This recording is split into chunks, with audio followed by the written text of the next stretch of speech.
All right, ladies and gentlemen. Next up, we have Steve Lee. He's also from Crystal Content, and we are going to discuss UX in your web design. It's a big problem. We were just discussing it kind of on the side, and the problems are many-fold, and you have to look at them through a few different lenses.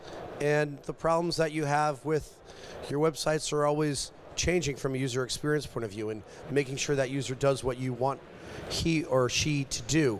And that's what we're going to be talking about right now. If you have any questions, you could use Slido, sli.do, hashtag LAC2017, or raise your hand at the end. Okay, Steve. Thank you.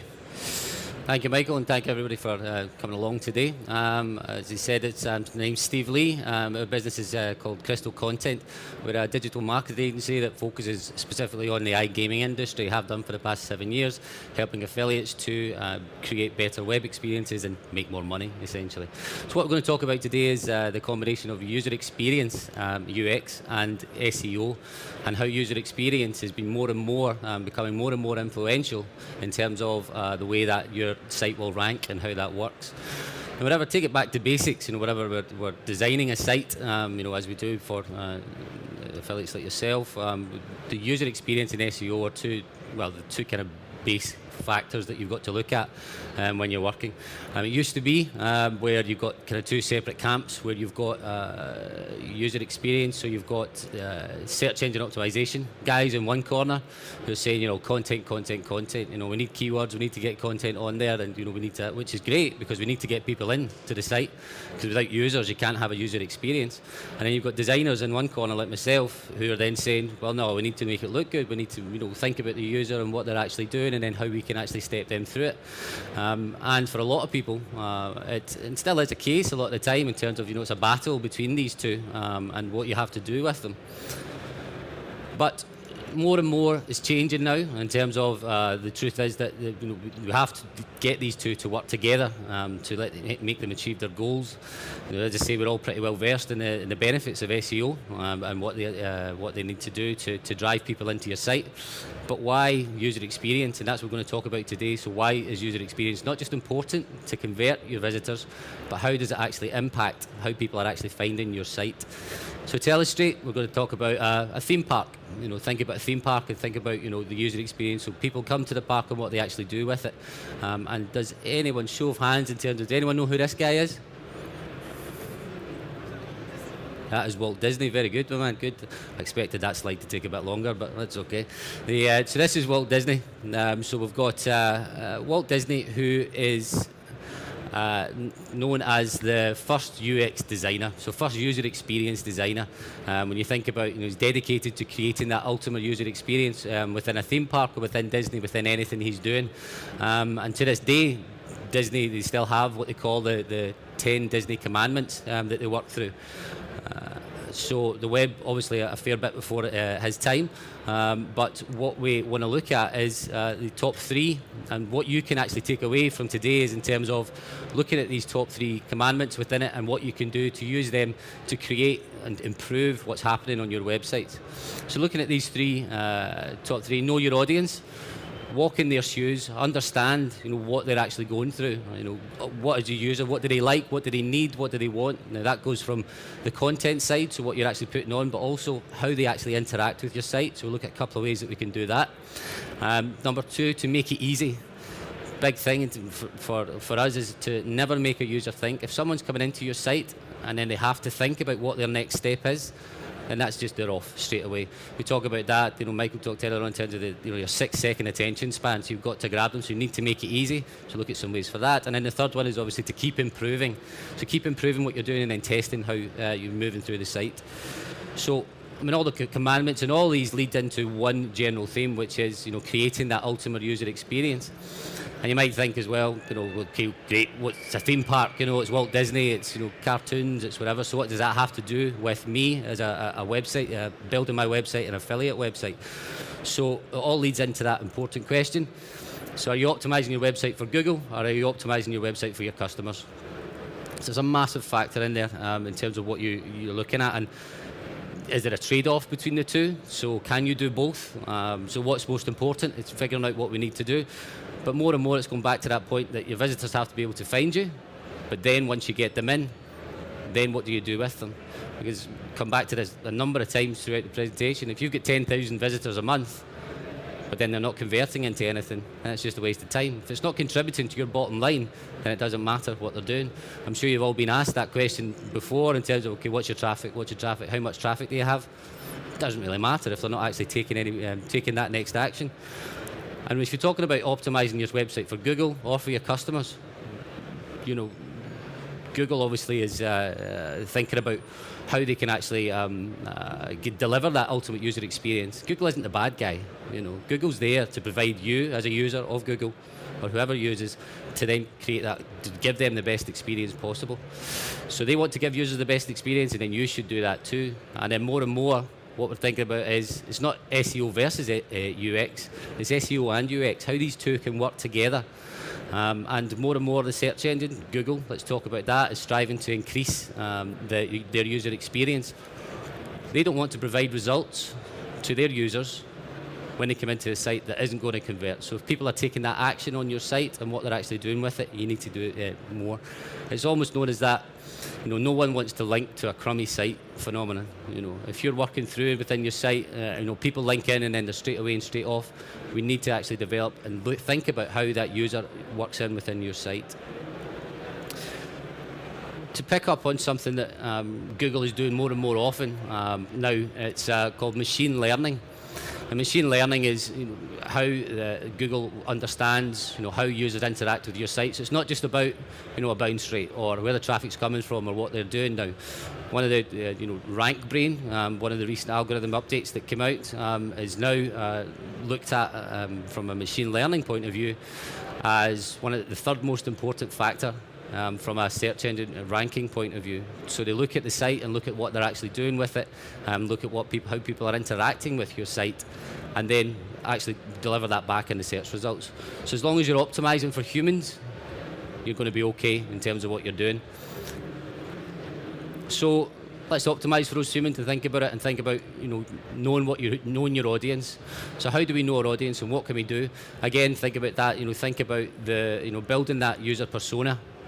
Look at your users. So think about the type of people you want to attract into your site, the type of people that you're actually thinking that you want to come into your site and then move on. Is there a demographic that you've got there? What do they like from a content perspective? What are the type of content that they're interacting with?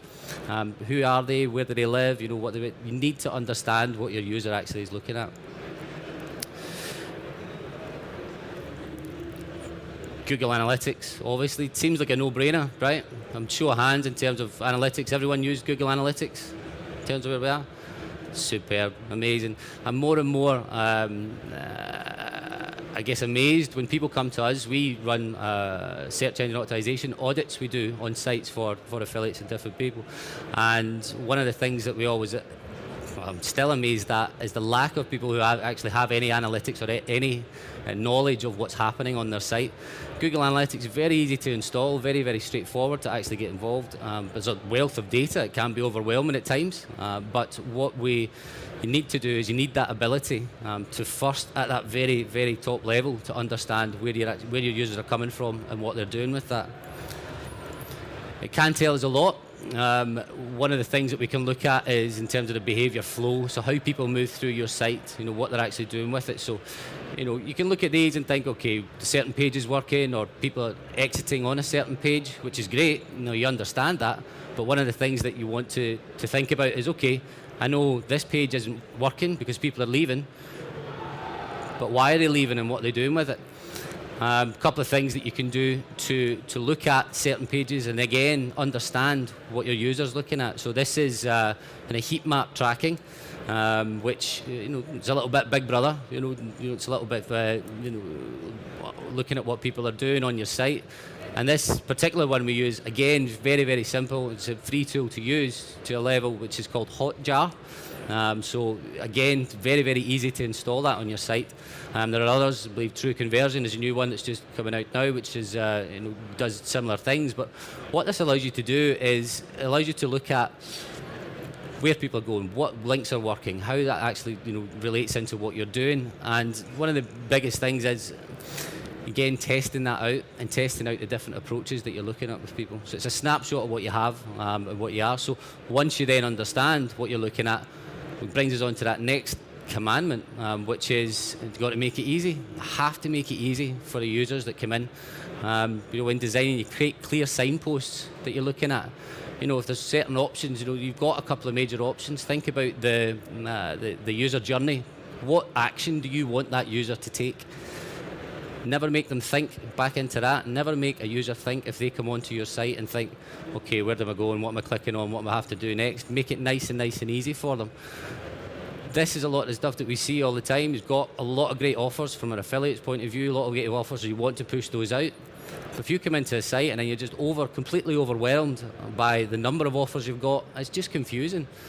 Never make people think. And again, go back to that. It's great if you've got 10,000 visitors a month, superb. But if they're not actually taking that next step, if they're not actually converting, then you're lost. It's just a waste of time. So one of the simple things that we do, and I would advise you to do that as well, is bring up your homepage on your website, or bring up a certain page. And it's a 10-step, 5-step test. So bring up your homepage on your computer, take 10 steps back, take 5 steps forward, and then look at your site and what jumps out. Do you know what you have to do next? If you're getting in a website where you've got 15 offers and it's offer, it's going to be very, very difficult for someone then to choose a particular offer and what you're looking at. So one of the best examples out with the industry of affiliate market in terms of that is look at the big guys in terms of what they're doing. We've got compare the market, obviously. Tons of offers, tons of links, tons to certain operators. If you take it to that level, we've got compare the market, and this is their homepage where they are and what they're looking at. They're not overloading you with offers. They're stepping you through a process. They're making that user not think about what they have to do, but it's actually saying, okay, what are you looking for, and then stepping them through that. Minimise the options. Create clear signposts for your users and what you have to do. Because again, overwhelming them and making them think back into that 6-second attention span, then I'm gone and I'm lost. So you've got to make them take that clear action. In terms of making it easy as well, and we all know back in 6-second attention span, it's got to make it fast. So if your website takes too long to load, then I'm off. I'm off to somebody else, and I'm off to the next guy who's coming up. And one of the things that you can do to look into that is think about your page speed. Think about how fast that is displayed to you. And again, it's back into that user experience. So Google, again, have great tools to do that. The Page Speed Insights tool that Google has, and you can look at that, and it'll give you tips as well in terms of how to then improve the speed and what you can actually do. So at a very basic level, you can look to do that. But from the ground up, if you're building your websites yourself or building whatever, you need to make sure that it's fast from a coding perspective as well. Make it friendly. Mobile, massive. We all know that. Mobile now makes up 40% of search, and it's just going to keep growing and growing. So what you have to do is to make sure, okay, your website itself, does it display properly on a mobile? When it comes up on a mobile, is it fast then to mobile? Is it clear options? And back into that in terms of the overwhelming people. From a mobile perspective, if you've just got offer, and it comes through in there, you're not going to get that clear action and create that clear signpost for someone. Google, again, has a mobile-friendly tool which you can put your website in, and it'll give you some tips in terms of what you want to do and what you can do, to improve your site. And more and more, they're optimizing. So we know about the whole mobile-friendly update that came out over the past couple of years, and what they're continuing to doing is add in certain parts. So the big thing about interstitials, pop-ups essentially on websites, where if this comes up and you've got pop-ups, again you think about a usability perspective. If I've got pop-ups of what's coming up, or I'm getting confused, and I can't, as a user, I can't clearly see what I have to do. This is massive, from a content perspective. This is huge, and this is the Google AMP project, sponsored by Google and Google AMP, and it's a number of developers that are involved. So at a very technical level, it's how websites are now moving to be built. So it's easier to develop them, and it's slimming down on all the code that you're actually using from there. But one of the things that it actually does as well, at a very content-led level, is it produces that content and it delivers that content at lightning speed to users. And you've probably seen this as well if you follow some links through, and you know, have a search around and look for some you know, content that you're looking. And if you bring it up on your phone and it's there instantly as soon as it comes in, it's massive. This accelerated mobile pages, that's what AMP stands for.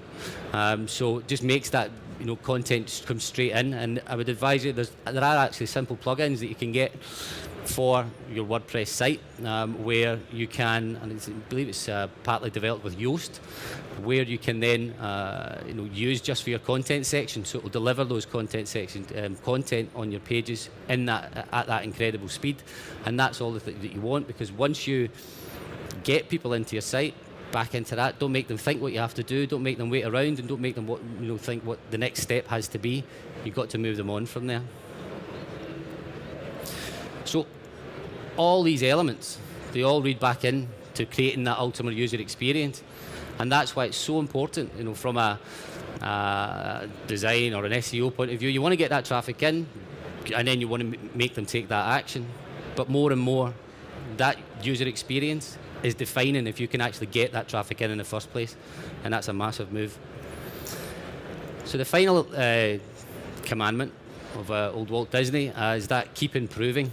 So the web is an amazing place because nothing's permanent there. Nothing's permanent. You can change you can test out different things. You can actually keep moving from it. So, you know, think about what's working and what's not. Use the tools that you've got. Use the tools that from you know, keep map tracking, look at your analytics, and think about how people are actually developing. How people are actually moving through your site. Where are they leaving, and then what are they doing?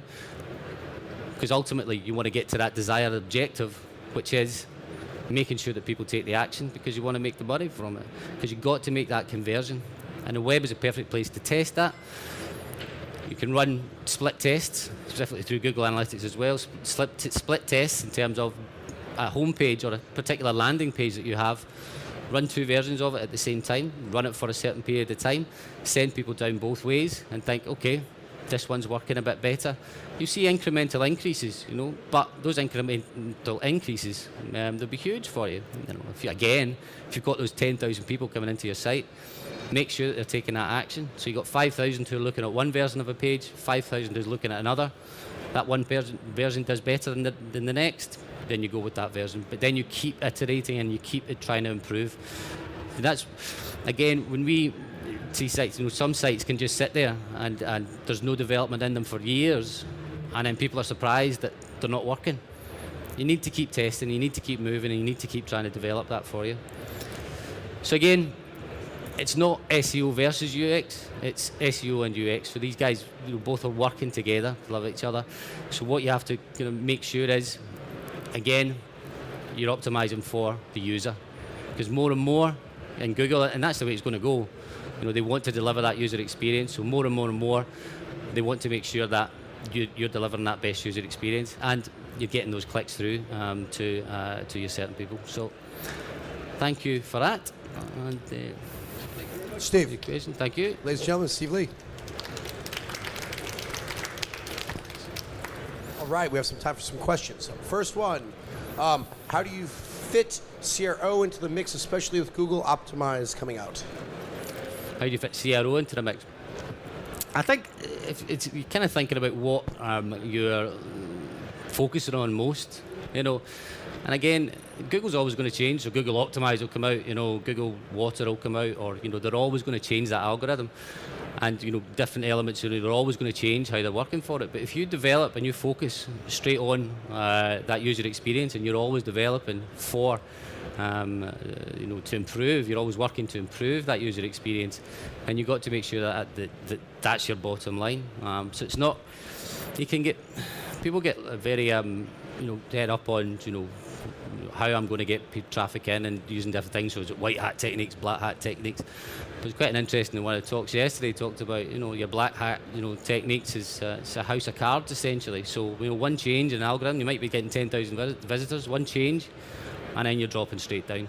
If you always then have in your mind that you're looking at that user, that's the way Google's going to work it as well. So that's the way you have to work it. So, you know, things like Google Optimize, this is, you know, you're going to get something more. You can't constantly just chase what Google are going to do, because they're just always looking to work for the user. Okay. And you had a slide up there about user journey tracking. What was the tool that you used to produce that? Yeah, so that is Hotjar, Hotjar. And it's a free tool to a certain level. Not only does it work with the heat mapping, but you can also record how users move through your site, so what they're doing. So I mean, you can do it in a closed scenario where you've got a group of people who you can watch what you're doing, or you can actually put it live on your site. Obviously tell people you're doing it first through your cookies, but you can actually put it live on your site and then work it through from there. They have certain paid levels, but even at a very basic level, the free level is immense in terms of the information that you can get back from that. And just seeing that visually will just give you a massive insight into how your users are actually using the site. We talked in the introduction a little bit about word counts and what you might want to use for mobile versus desktop.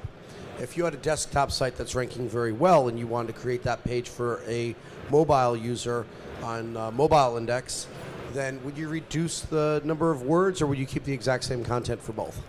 No, you keep the exact same content for both. I mean, what you're working with within the content there is how that is displayed to people.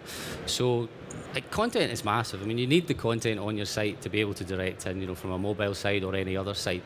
And what you want to do is to think about how that user reads your content. So, 1,000 words on a page on a desktop doesn't look too overwhelming, but you put 1,000 words, just straight words on a mobile site, then that's overwhelming, and to read all those. So what you want to look at is how that is then displayed. So you're possibly looking at creating, kind of two versions of a page, which again can be a bit daunting in terms of looking at what you do with that. But the ability for you to then deliver the tailored experiences to a mobile site and then also to a desktop site is huge. There's some more audience questions. You want to raise your hands? Great, you have one. I have one in the meantime while I walk over. Google, should I be reactive to Google changes in my UX, or if not, how can I anticipate what's going to happen? Is that a question, yeah? Yeah. So that again takes it back into that point that you can't always be chasing the algorithm, because then you're fighting against the wind essentially. So what you want to do is always think about the user. Always think about the user. If you've got that at the heart of what your development is and what you're actually doing, then you're going to be okay. As long as you optimize for the human and for the user, then you're better with that. That brings me exactly to my question. Click online, affiliate. You were saying to think about the user and focus about the user. And I was wondering, from a data point of view, what KPIs and what segmentations you would recommend in order to really reveal and optimize most efficiently. Okay, so question is looking at the user, so what data and what KPIs do you then see from working with the user and how you can improve on that? Mostly, what would be the segmentations you would recommend to really reveal the user behavior and where you can improve? Okay, so if you're looking at segmentations and how people work through your site, again, looking at, do you mean from a user perspective, so in terms of demographics or what you're doing with your segmentations, or can you clarify on that for me? More in terms of not the traffic channels and the user, more about the user behavior in the site. Got you. Okay, yeah, I understand. So, very basic level, then you're looking at, again, the speed. So the time on a page, or the dwell time on a page. So your dwell time is how long someone spends on your site or on a specific area from that. So that's a massive thing, and that's again something within this rank brain that we're looking at that will become more and more influential. Other elements are, there's large sharing elements. If people are sharing your content, that means it's impactful content. So that means that people are finding what you do is useful. And again, if people are sharing, that goes into your ranking element on there. So for me, again, looking at the user, looking at these two basic segments, thinking about the dwell time, so how long people are on your site, but then also are people sharing and what they're doing with it. But one of the major things is, if your site's not converting, that's your main thing that you've got to look at, whether it's the user, whether it's anybody else. If someone's coming into your site and it's not converting, then you've got an issue, because that's what you want to do. Is that okay? Cool. And finally, at this show, you're going to get 16 different people up here. You're going to go home with like 50 different pieces of advice. From a UX point of view, if you're going to go home and you only had time to implement or only had a budget to implement one thing, what would you say is the most common problem that could be resolved most quickly? Yeah, I think it's that overload of information that people have from a homepage perspective. You're driving people into your site, and it's that overload of information that people are getting. So look at that homepage and think about how someone steps through. For me, I've reduced those options on that site and take them through a journey, step them through what you're doing, and see what they're actually having to do with that. So less can be more. Ladies and gentlemen, a round of applause for Steve Lee.